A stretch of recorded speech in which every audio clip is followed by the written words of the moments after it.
Welcome to The Craft. I'm your host, May Globus. This podcast is a collection of intimate conversations on artistry, mastery, and life with talented, passionately curious creatives and entrepreneurs. Most are dear friends, some are those I've admired from afar. I hope you enjoy these conversations, this exploration of the humanity that connects all of us, as much as I do having them. Thank you for being here and for listening.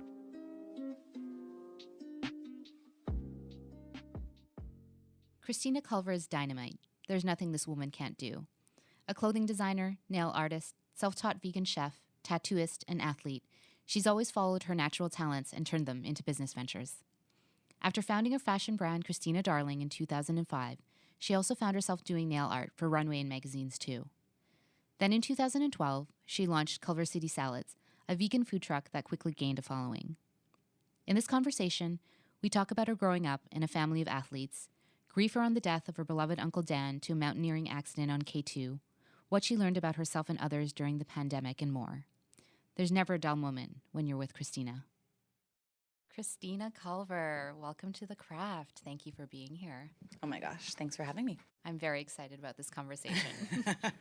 I'm mostly excited. I'm a little bit curious as to what you've dug up about me. Don't worry. It's nothing that you don't know about yourself already. Oh boy. Okay.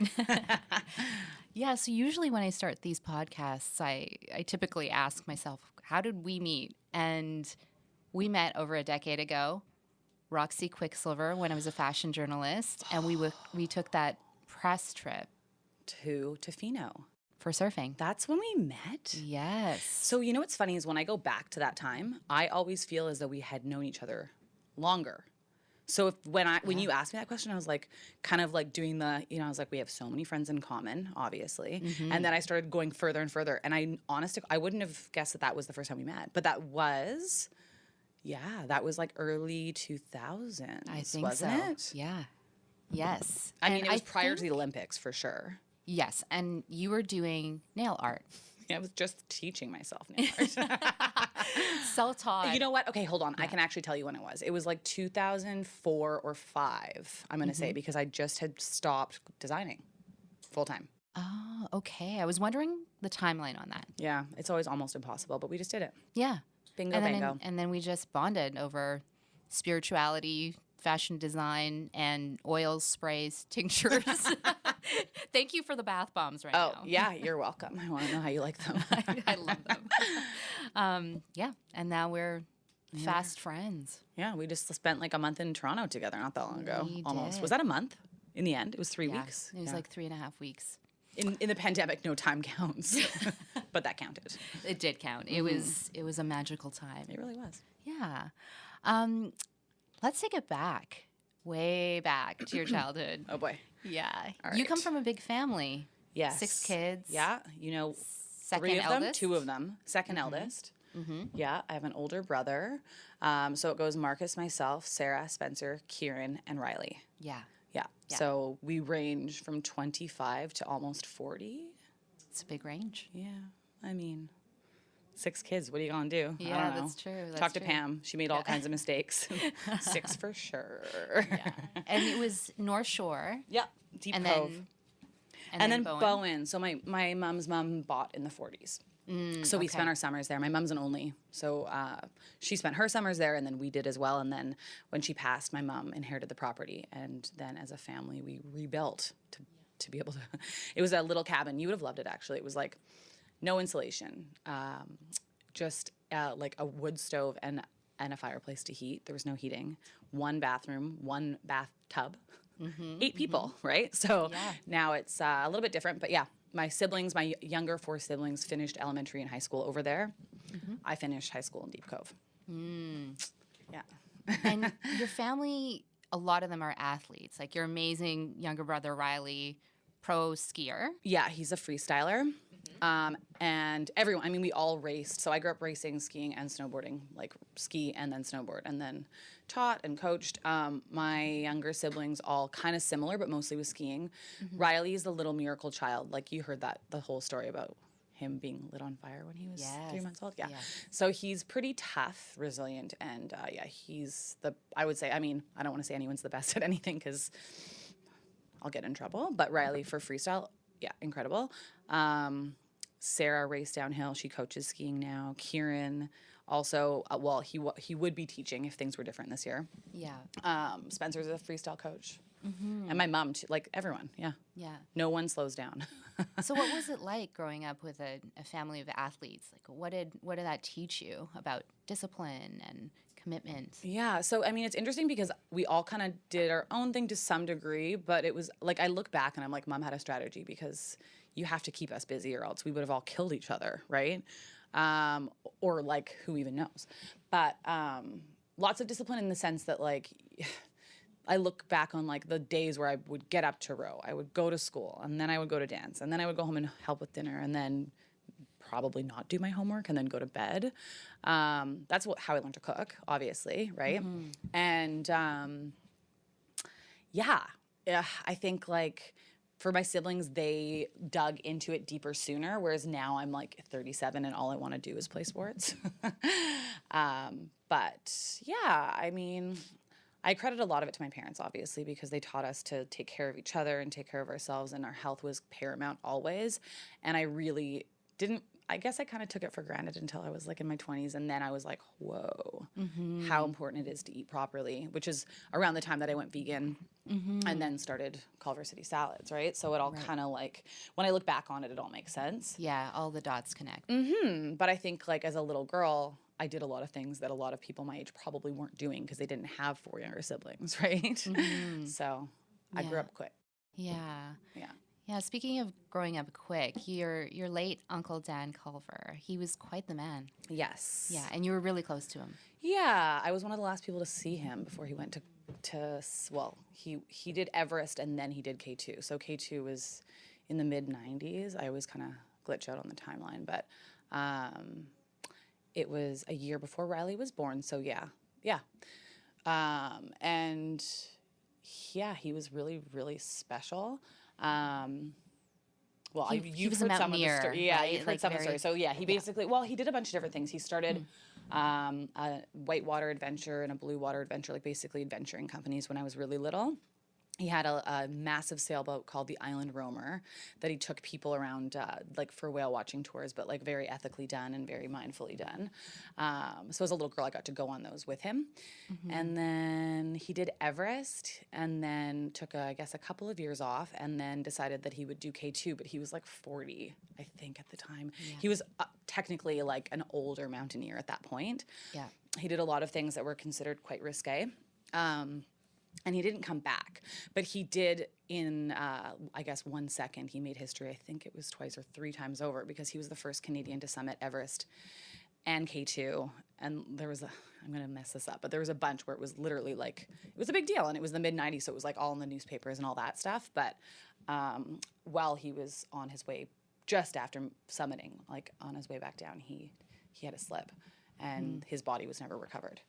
Right. Yeah. So it was a time. Yeah. What was that like, being so young and having to grieve someone you loved so much? It was interesting because, so my dad's one of 9, and they grew up on the North Shore as well. He has 5 sisters, and he had 4 brothers. Does that math make sense? Nope, 3. So then now he has 2. And Dan was obviously really special to everyone. And I mean, anyone that loses a sibling at any point, but especially when you're still pretty young, is tough. And we were in Deep Cove, and he was as well. So when he passed, everyone ended up in Deep Cove, all of my dad's siblings. And then there weren't that many of us, like the grandkids, quite yet, but I remember it vividly. And it was more that I remember having to sort of watch my parents, like my dad and my mom for sure, and all of my aunts and uncles grieve. So it was a weird experience in that I felt like I wasn't in the room, but I was. Do you know what I mean? Yeah. You felt like a fly on the wall? Kind of, yeah. And we had a special connection. I mean, I think anyone that met him would have had a similar story because he was just that special. But I remember just kind of being like, I don't understand, but I get it. Like, he's not here, and this is going to really affect everyone's lives. But cool things happened. You know, my dad went and with my uncle's estate, they found Jedediah Island and made it into a park. So it's an island that anyone can go to and go camping. And they, I think it was a couple, it was like my Aunt Sue and I think my Uncle Hugh, but probably all of the siblings were involved. They started the Follow Your Dreams Foundation and they started running camps for kids that needed a little bit of a change in, you know, like a shift in gears essentially. Yeah. And they helped, I think, positively impact a lot of people's lives. Yeah. In his honor, I would like to think. So that's kind of like part of my personal pathology is I always, you know, it's kind of one of those things where you bring him up and some people kind of like spook, like we don't want to talk about him anymore. But I just want to honor him. Like, I just think sometimes if he were here and if we got to hang out and I said like, hey, Dan, how do you feel about this? I'd want an answer that would feel good for me. So yeah, pretty cool guy. Very easily Googleable. Yeah. Yes, Still. I know. And he wrote a book, which I gave you. Yes. Called My Little Everest, It's which so is about beautiful. overcoming fears, and it's for all ages. And so it's my favorite thing that I get to give to friends when they have kids. And my grandmother, up until she passed, would go into schools and read it to kids and hand out copies of the book. So she republished it later in life because it wasn't like a huge, you know, it wasn't like something that was being sold everywhere. So yeah. He seems so committed to what he did, the outdoors. And I Yeah. feel like I see that in you and everything that you do. And so did you start with Christina Darling? Like, if you think of your professional path and all the things that you've been doing, was that the first thing, your fashion line? Well, I guess it kind of depends on how you look at it. So when I was little, I started a perfume company, but I was like 5 or 6 probably, where I'd pick people's flowers and make like rotten perfume essentially.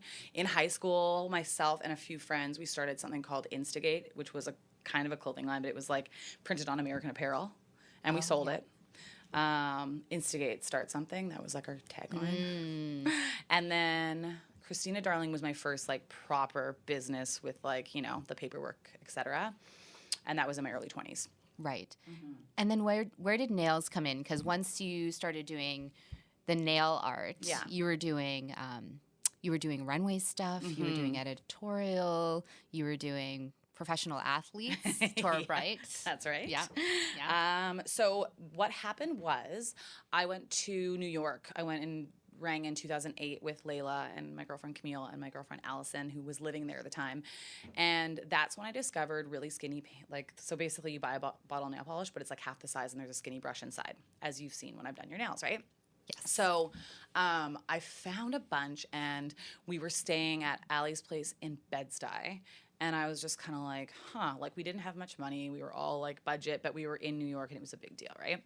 So I would sit at their place at night on Allison's now ex-boyfriend's skateboard and paint like tiny little like leopard print and whatever on people's nails. And then I got back to Vancouver and Layla was like, we need to start doing this on set. So then that's how that kind of like snowballed. And then, all kinds of crazy things happened. So like Tora Bright, that was Roxy again, right? Yeah. So the funniest thing with Roxy, I've now worked with them over and over and over because then food too, right? So, right. And for those who don't know who Tora Bright is, she's an Olympic medalist for snowboarding. That's right. From Australia, correct? That's correct, yeah. And she's amazing. And I've worked with her twice. One time it was nails and one time it was food. Oh, wow. Yeah. I catered a retreat not a retreat, a shoot in Whistler that had a bunch of pro athletes, and she was one. And I was so excited because I was like, is she going to remember me? Like, and she did, right? Yeah. You're very you're unforgettable. Thanks, man. You know, you were talking about how you moved into being vegan. Yes. And so Culver City Salads happened. Right. 2012. Ooh, is that when it happened? Cool, good to know. So 2012, I guess. So I had gone, I now refer to myself as plant forward, right? Because I think the vegan thing just got a little bit too much for me, and then plant-based, there's all this language around it. But the whole thing was back then, I guess, like I needed to get healthier, and Layla pushed me in that direction. And I had already been pretty veg most of my life, but I just finally was able to identify what was going on there. So went fully vegan and then started making food. I'd always been making food for friends, but I started making vegan food for friends. And that's when Culver City just kind of like accidentally happened, because I was in a flux where I wasn't really working enough. And I was like, how am I going to make money? I was transitioning out of doing nails. So I had set up shop at Beauty Mark. I was like working there full time. And then I was like, wait a second, how do I, like, rent is coming up. What am I going to do here? Friends of mine called me and said, we're here to talk about your disaster tunity. JodyDay. Wow. Yeah. Quite the term. I know, right? I was like, what is she talking about? She's like, yeah, okay. So it was her and Rob Station. And they were like, you know, you always make food for us. It's always so good. We love it. We'll pay you. So then I started delivering food to their offices. And then it was like friends at Lululemon, friends, you know, all these startups across Vancouver. And so it just kind of, again, snowballed. But I was literally delivering salads in like IKEA, in containers inside of IKEA bags on foot and on the bus and on a bike. And it was pretty absurd for a while. And then it became a business. And then it became a food truck. And then I sold the food truck years later. But you were pretty forward with even the food truck. It was solar powered, I believe, right? Okay, that's not entirely true. Oh, okay. But fair enough to ask, because what we did, so we did a crowdfunder to turn it more environmentally sound. And initially the idea was solar, which was kind of like, I guess, like a, you know, you're like, what's the most environmentally friendly? It was at the time, solar just seemed like the right thing. Once we did our research, and then, of course, I think I told you the story. Jordan Brown was like, you know what I do for a living, right? So I'm like in the middle of this, like figuring it all out. We're waiting for like, is the money going to come in? You know, you're waiting like however many people are bidding to try and help you do this thing. And I'm out for a birthday and Jordan's like, we're in the middle of developing this fridge that runs on 10% the energy of a regular fridge. It's like the first environmentally sound prep fridge for a kitchen, like for a commercial kitchen. And I was like, what? Tell me more. Right. So they had an engineer. Just to back up, yes. For people who don't know our friend Jordan Brown, his family has long been in refrigeration and have a company called Habco. That's right. Yeah. And I had no idea. Like, this is where you're like, oh, cool. Because I don't always ask people what they do for a living. I almost never do. So I literally said, don't you sell pop for a living? And he was like, what? No, I work for Habco, or work with my family's company. And I was like, cool. So they'd had an engineer working, I think it was 10 years, developing this fridge that held cold better than any other, and they had just like the way they developed it, it ran on way less energy. And for me at that time, I had golf cart batteries to run my fridge because I refused to do a generator. Like there were just so many things that I couldn't handle. So yeah, it was kind of a cool thing because we actually got to meet the engineer. We had to retrofit the fridge to fit into the truck. We had to do all kinds of crazy things. Luckily, my cousin Jeff works in refrigeration, so we took it to his shop. We actually had to take like the corner off of the prep, like there's like the giant cutting board, because we were like, someone's going to impale themselves on this thing, because it's a massive fridge. But what it meant was that we were able to do what we wanted to do in terms of making the truck last longer and reduce our impact in that regard. Solar at that point would have been maybe a lot more money than we probably actually fundraised. And it was just much more efficient. Well, and it was just like, it felt like a little miracle, you know, like he said it and I was like, that's so cool.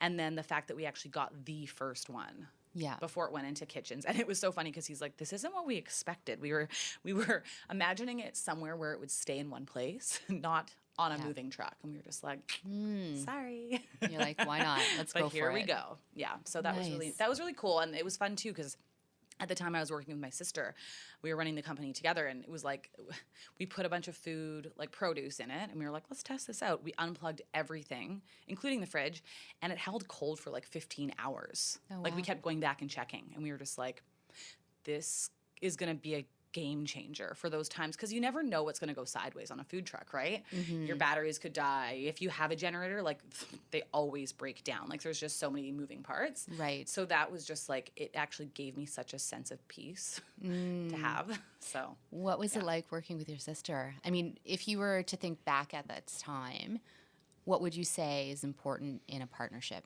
when you're in business? So that's like two completely different questions, but you know, I don't regret it. Like, it was all part of the process. My sister's a holistic nutritionist and a pastry chef, and obviously my sister. So, you know, there are things where it's like, this is obviously a fit. It's challenging to work with family. We all know this. We're probably going to keep doing it for the rest of our lives anyways, because that's just how we roll. But partnerships are fascinating because they're always, like, I've had a few, right? And they're always different. And I mean, ultimately, we're no longer working together, right? Like on the business. But yeah, it was cool. We have some really fun stories. Some really neat things happened. We accomplished some major goals. There were so many times where we'd call Dad at the end of the day and be like, Dad, guess what happened? You know, like the days where we would do a big event and then go to like the Sunset Festival, like those food truck festivals, or, you know, and you would just feel like you really like pushed through and did something big or overcame something that like you like did not actually think you were going to get through. Yeah. Well, I mean, your salads were well loved. Oh, thanks. They, yeah, I still eat them all the time. And you don't do any salads anymore, right? You can't find them at Juice Truck? Or... Well, no, yeah. So we basically, it's a whole bigger, longer story, but it went from like the truck was working until it wasn't. Like it was just, you know, it became a little bit exhausting, a lot exhausting. And then the actual like catering and because we were retailing in a bunch of different spots. Yes. It just kind of started to get more and more challenging. The kitchen we were in, we weren't loving. And then my sister decided that she wanted to do other things. Mm-hmm. And then I got into a car accident. And then I sold the truck. And then I was just like, and breather. So I went back to working on set. Yeah. And you also... I was tattooing. Yes, I was just going to... You took it right out of my mouth. Yes. You started tattooing then. So it was kind of nice in that it gave my body a break because I wasn't literally running around all day. Mm-hmm. And I still had a creative outlet, still have a creative outlet in that regard. And I kept the business. Like, I still have it. It's still incorporated. And I still have, like, obviously the website and Instagram and all that because I've been still kind of riddling through what I want to do with it, because there is still so much there. It's just more what I have the energy for. And if I want to go into a partnership again or what that looks like. And then, of course, pandemic hits and you're like, the idea of getting into a place where I'm making food again. Yeah. Hats off to people that are doing it. It's just, it's a lot. Yeah. So. And it's been quite the year for everyone. Yeah, I know. And so it's like, I think like you and I, we talk a lot about like the deeper stuff and like the reflection, the time to like sit back and kind of take inventory on like what you can do and what you want to do, mm-hmm. and how there is a big difference there sometimes. Yeah. And so that's exactly where I am right now. Right. What can I do and what do I want to do? Yeah. I mean, everyone had to pivot from this life that we were used to into one of, you know, frankly, for a lot of people, more solitude and more space. So what was it like for you mentally and emotionally through this time, like even physically? Yeah. So, I mean, it's so bizarre because, well, as you know, my little brother moved in with me. Not like, well, I was in Mexico essentially when it like really set in. I was working for a local company and that ended. And so I was like, time for a little trip. And then it was just like, and the world's shutting down. So there were a lot of like kind of scary moments in, you know, you get overwhelmed because you're like, how am I going to be able to afford this? Obviously, the health stuff is always scary. You think about your family, like all of that stuff was coming into play. But I think for me, it was more just, initially, I mean, if I'm perfectly honest, I was like, oh my God, I have time on my side. No one's going to call me out for dawdling. Like if I want to take an entire day to just do stuff that's creative, I can. So, you know, there were little blessings in there. So you found yourself more creative in this time? Yeah. Initially, it's gone in waves, right? Because then it was like, so there was like, the winter that was kind of tough, like through, I guess, spring, and then summer hit. And it was like, oh my gosh, we live in one of the most amazing places to be for this because we have the space. We can go do things. Like those that couldn't travel were probably looking at us over here in BC being like, you dicks. Like we're up, you know, hiking mountains and like going for like swims in the ocean and doing things that, you know, that are kind of dreamy. Yeah. So yeah. And then, like I said, so Riley moved in and then we went on little adventures together. We made the most of it. But it was go, go, go. Like the summer I felt like, and I will also preface, because with the food truck and all that stuff, summers for me have often been like just work. So this summer I was like, again, whoa, cool, time. I'm going to do some fun stuff. And I was able to still work a little bit on set. Like there was some balance in that regard. Yeah. But I mean, ultimately, I think anyone I've spoken with, everyone's had moments where they're just like, what the actual hell is going on? I've never said health is wealth more in my entire life, I'm pretty sure.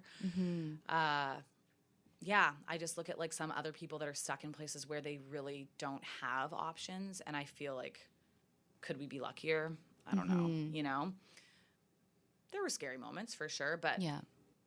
the nice thing is you can almost reach out always and talk to someone that's going to be going through something similar, because it's not like you're alone in this, right? No, yeah. It really leveled the playing field, I feel like. Yeah, and I think it also opened up the bigger conversations. Like a lot of people that I know that maybe would never have considered going to therapy, or maybe never thought that yoga was worth their time, or still ate garbage food in their 40s. You know, like people started to make better decisions around their wellness, I think, because they didn't really have another option, or they had time to do it. You know, they're like, I'm on the CERB. I'm going to sit down and I'm going to do some research, or I want to be with my family. So how can I be healthier to do so?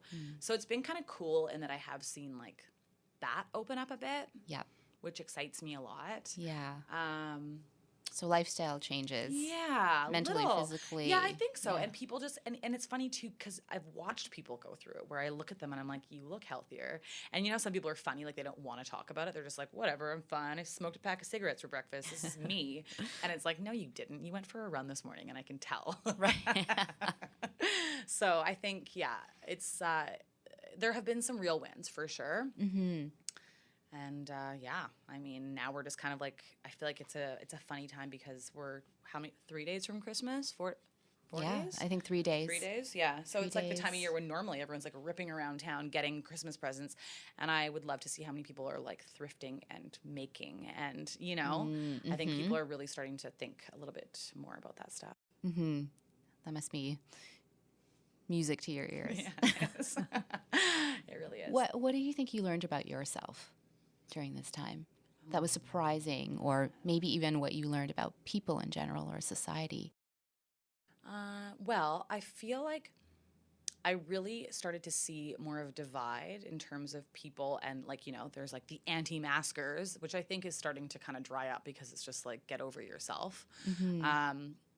So some people that were really definitive in like, this is all conspiracy theory, you know, versus people that were like, no, there's a like scientific backing, and there's, you know, something scary going on and we need to address it. So just, you know, that feeling when you're walking down the street, and like for me, if I go for a run and I'm in a place where I know there's space, I don't wear a mask. I have it in my pocket, but I'm running fast enough that I know I'm not getting close to people.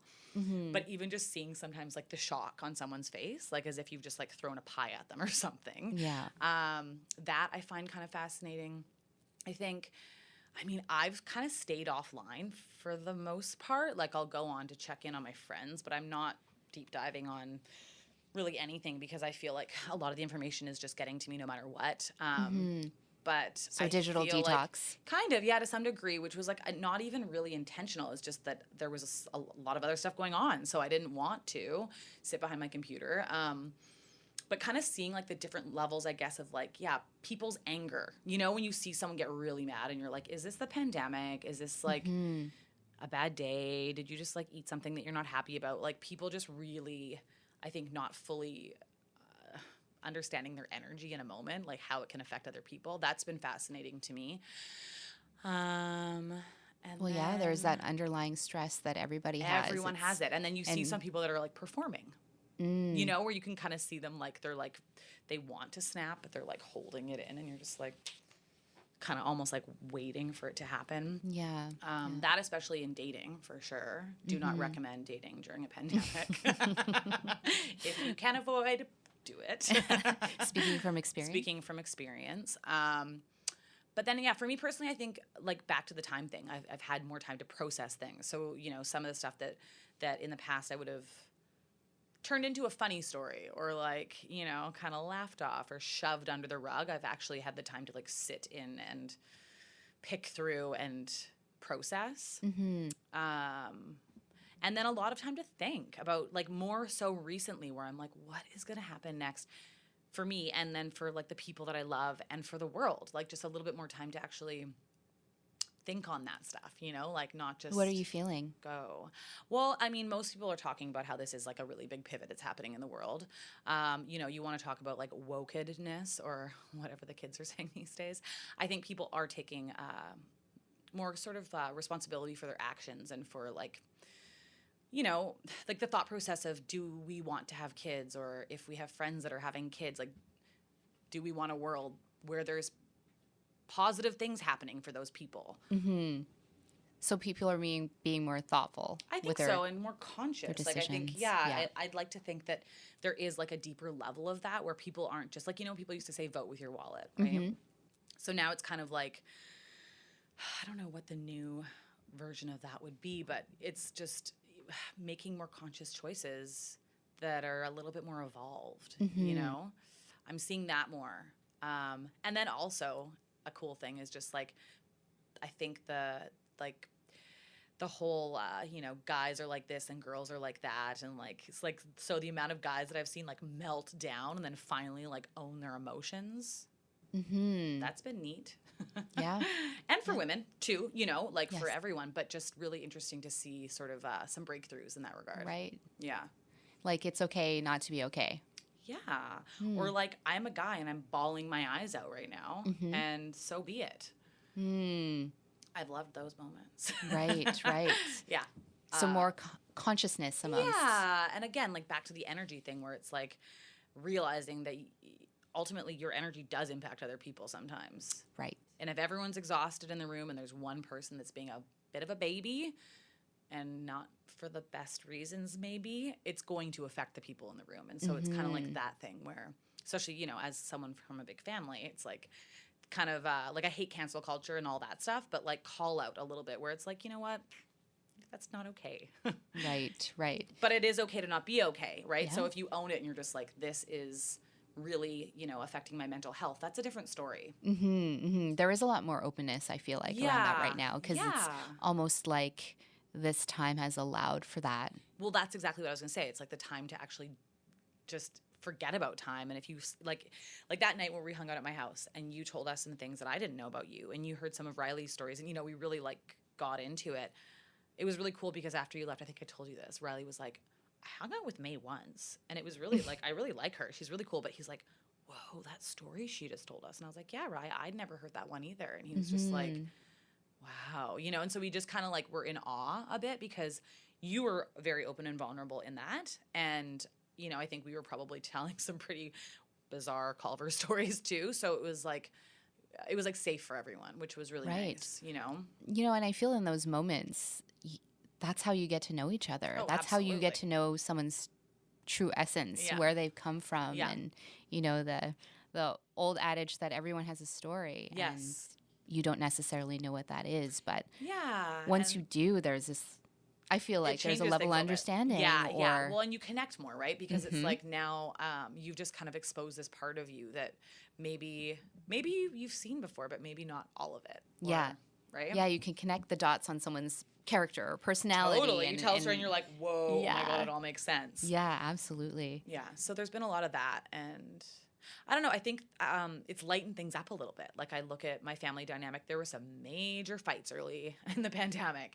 And it got to the point where I would call my mom and be like, aren't you actually on the way to the airport in Toronto? I called my mom and I was like, aren't you just kind of ready for your kids to call you with like a, hey mom, how's your day going? And she's like, yes. I've been waiting for years. Yeah. Could today be the day? Yeah. So I feel like we're getting there.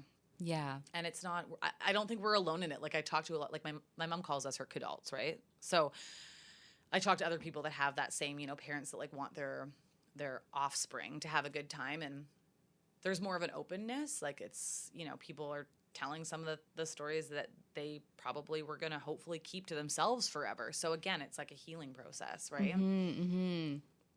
Well, that's beautiful. Thanks. Yeah. I don't know. So for you, what's this next year looking like for you? Oh, man. I know that you've been thinking about dabbling in some other things and taking all of these creative talents that seem to organically just bubble up and run with them. Yeah, thank you. So I'm just about to finally start building a website again for myself that's not just about food. I literally was on the phone with GoDaddy this morning being like, do I still own that domain? I need to get on it. So yeah, I'm going to start putting basically all of my work together in one place so that it's easier to access. And then hopefully I can book more, whether it be set work or private chef work or whatever it looks like. I also am just starting to work into some, I'm still not even really entirely sure what to call it, but like skincare stuff. So like the face sprays and the, you know, like I do all these little potions that I just kind of normally whip up when I'm like bored. Yes. Or something's like dwindling, or I'm like, oh, I really need some like vitamin C right now. So yeah, I'm going to start playing around with different things in that regard. I'm also starting to work with my dad a little bit. He's a landscaper. So I'm stepping in to get a fresh website up for him. And that's kind of where I'm at. Like I made a commitment to myself a few years ago where I was like coming through, or it may have even actually been last year, coming through a bit of a rough situation with working for someone else. And I was like, I just don't want to do it again unless it's like a really great situation. I really want to suss it out first kind of thing. So now I'm like back there where this morning I was thinking about it again and I was like, I want to be more freelance. I want to do contract or whatever that may look like. But yeah, for the next year, I think it's going to be more about creative stuff and then finding the balance where hopefully I'll get enough set work so I can fund whatever it is that I'm doing. Yeah. And who knows, maybe partners with someone that, you know, is the right person or the right people. Right. But I want to get all my ducks in a row. And so that's why it's like, okay. Architect your life. Yeah, exactly. Through Christmas, like when I have some downtime, work on the website. So it's hopefully going to come together and hopefully I'll have a better answer for you come like January, February. Well, I hope those sprays come out because they are You'll great. be getting them. Yeah, they're happening. Love it. Yeah. So in terms of self-care, like what are you doing to make sure that you keep your sanity and stay balanced, especially going into 2021 where we're not probably going to see a ton of change immediately? Yeah, it's going to be a bit of time, I think. What does that look like? Loving yourself. Love myself. I know it's always like self-care. What does that actually look like? So, you know, the class that we did in Toronto with Alex Mazerol. So she just launched a new platform. She's working with this company called Open, right? So we did that. So I put in like the early application or whatever to do the monthly subscription with them. And it's cool because they do breath work, they do meditation, and they do yoga, and they've got and it's all done virtually. So it's all virtual. It's pretty incredible. But it's cool because you kind of feel like you're in a class to some degree because she can see you. She can see everyone from what I've gathered. Yes. And so she can actually identify, like she can literally go, you know, tweak this or cute outfit or whatever's happening. I did it on my birthday last week and she said like 3 times happy birthday over the thing, which was so it's interactive. So cute. Yeah. Yeah, it is. And it feels more connected too because, you know, it's like the friends that we miss. So that has been helpful and I look forward to doing that more. I have a bathtub that I've just recently rediscovered. So I've been taking like oat baths and stuff because let's talk about how dry our skin is right now, right? So it's like that has been nice. And then I have some back stuff, so I will sit in the tub and send an email or work on that. Yeah. Have you been reading any good books lately? Yeah. Well, any recommends? This is where I suck the most because I like can tell you everything about the book, but not necessarily the name of it. I'm finishing a book called Handle with Care right now. That's pretty interesting. And I'm listening to City of Girls. Oh, what's that about? It's about, I'm going to totally botch this. I'm going to actually just pull it up. It's one actually Alex interviewed her and that's how I found it initially. But it's by, what's her pickle? Elizabeth Gilbert. Okay. Right? Yes. You yes. know, Eat, Pray, Love. That's it. So it's not, I expect it to be in that same vein. It's totally not. It's about, girls in New York back in the day. I want to say it's like the 40s or the 50s. I could be wrong. Fictional. But it's I don't know that it is. It sounds very real, like when you're the way that it reads, but it could be. But I think it's based closely to some stuff that did actually happen. I really should have all these answers. I don't know, but that's okay. It's worth. We'll put it in the show notes. Yeah. And then other than that, well, I normally read like 4 books at once. So I'm trying to finish the one book that my mom gave me so that I can move into another one and maybe close down 3 others at the same time. But that's what Christmas is for, right? Yeah. And then, like we were talking about earlier, podcasts, that's kind of been like another thing that I've just started to delve back into because you can cook and make things while you're listening to a podcast absolutely. or drive or whatever. It's a wild world out there in podcasts. Oh my God. So it's much. Actually like out of control. I dove back in Yeah, I think it was like within the last month, but I had a list that was piling up. And then it's kind of nice because, you know, you go in and you find, well, soon it'll be this one, right? Yes. When will that be, by the way? Q1 of 2021, if you're not listening to this in 2021. Yeah. Cool. Yeah. Okay. So coming soon, folks. Coming soon. Coming very soon. So yeah, there's like one called Live Awake that I love. If you ever listen to that one. No. I'm going to send it to you or find it. It's so good. It's another, like this girl, Sarah, who used to live here, and it's hers, and it's beautiful. Authentic Sex. Have you ever listened to that one? These are all new to me. I love it's this. Great. Yeah. So that one I think you'll like. And then, of course, like TED Radio. Everyone listens to TED Radio, I feel like. But there are certain ones where it's like it hits on these notes, or it's something where you're like, I literally am learning all of the new things right now that I did not know. Yeah, but I mean, I could like go. Here's the Thing. That one's like one of my favorite, just because I love Alec Baldwin's voice. He's got one too. Yeah, and he interviews great people. I've listened to that one on longer road trips and just been like, obviously focused on the road, but really just like daydreaming, like listening to these people talk about their fantastic lives. Yeah. So you're feeling hopeful about 2021? Yeah, I think, well, I mean, honestly, at this point, we're so close to the end of 2020 and everyone's so ready to be done with it, I feel like. So, I mean, it can only go upward. There's got to be some good things. I really think that we already have seen some incredible art come out, some really amazing musical artists that we'd never heard of. You know, there's a lot of like really amazing creative stuff that's happening that we don't even know about yet. Right. So as people are able to like launch and release and get out there, that's encouraging. Yeah, it's really shifting the way that people are putting work out there too. Totally. And then exactly. It's quite incredible. People are able to get so much done, right? So if you have a collective of people in one room just like pounding out music, fantastic. Yeah. And then I also the world benefits. Yeah, exactly, right? People are dancing in their kitchens. And then I also think, you know, environmentally, if you're someone that's really rooting for like the world to go more plant focused or forward or however you want to spin it, I think that is happening. People are just finally buckling down and making more decisions that are, you know, going to better everyone. Yeah, I was reading a stat the other day about global wellness and that it's going to revenues are going to increase to $180 billion in 2022. And these are things that like people would never have predicted, you know, right? Like, as if they're like, nah, corporations will still rule. Yeah, but they've got plant-based chicken, which was blowing my mind. Trippy thing to think about, but yeah, I know. Well, and that's the thing, because it's getting heavy investment. Yeah, well, I mean, remember when like Beyond Meat and like when those burgers, like the patties started releasing in the States initially, and then here. It was like a big deal. People were getting very excited. And I find it all really fascinating because so much of it is science, right? Which is cool. I don't like chicken, so I can't really speak to that one. Yeah. But if it's like the gateway, then cool. And if people are investing money in their wellness and if that trickles into a global wellness impact situation, yes. Then you're all for it. Oh, yeah. God, yeah. Are you kidding Obviously me? you are. You're all about wellness. Well, yeah. I mean, it's funny because this is the thing. You know when people tell you what they think about you and you're like, huh, all right. That's what do people neat. think about you? Well, you tell me. You're telling me right now. I don't always see myself in that light, so thank you. Oh, okay.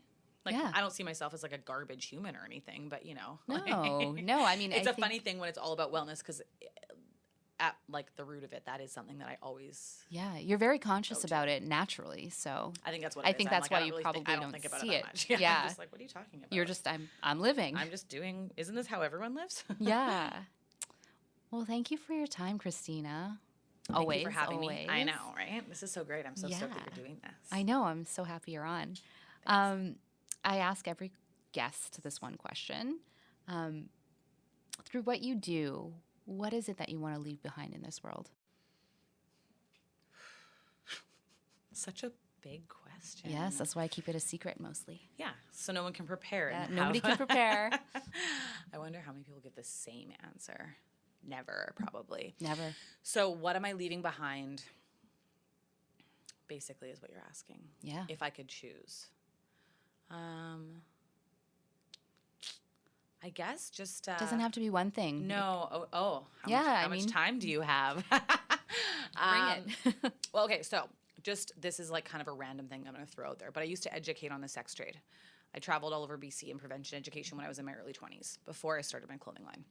And the whole thing, the goal was to keep one girl off the street. Like that was the ultimate goal. If we could positively affect and educate enough people that somehow we save one girl from becoming a sex trade worker, that's the win, right?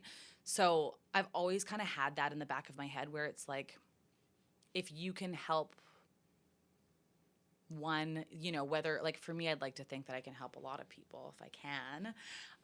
But even if it's like help change the mind of a handful of people so that better things happen. Does that make sense? Yeah, absolutely. So like, I guess it kind of goes back to like the importance of like a collective or a community of people, right? So, you know, let's say, I mean, I look at like some of the fun things that I've done where I'm like, oh my God, I can't believe I get to do this. But, you know, working with a bunch of kids in Whistler, like doing our summer camps that I used to do with Alex and Jeanne, formerly known as the district crew, we would get to hang out with all these really amazing kids that are like, now I'm watching them grow up to some effect. You know, there's some that I'm still in contact with, and those little moments where you just are having a conversation, but maybe to them it means more. In ways you don't realize. Yeah. So like, you know, like I guess it's effectively looking at like mentorship in a sense. So if I can somehow help someone. Yeah, empower the next generation. Exactly.